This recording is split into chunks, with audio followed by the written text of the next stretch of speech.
Medyo hindi namin siya ganong inano, may sakit kasi itong epilepsy. Yun nga, nakakalungkot mga tol.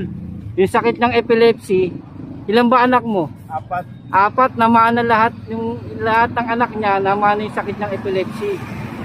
Kaya yun, pag medyo ano na siya, binili sa amin ng aming boss, pagpahingin siya, pag medyo nakikita na namin na nahahapo siya.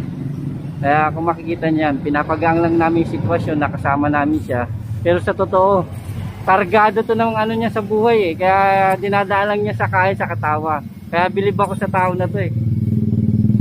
Ilan anak mo? Apat? Ano edad nun? 1 taon, 2 taon, 3 taon, saka 6 na taon. So, ayos taon-taon nanganganak kasama no, wala kang ano, hindi mo pinagpahinga. Ay, mga tol, si malupitan. Kaya sa susunod, makikita nyo na sila.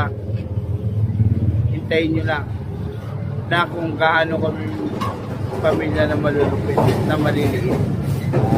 Hintayin nyo lang mga tol yung ano niya, papakita niya yung mga anak niya malulupit, nakamukha ni Malupitan. Tom Malupitan. Ang paswerte, kakain na.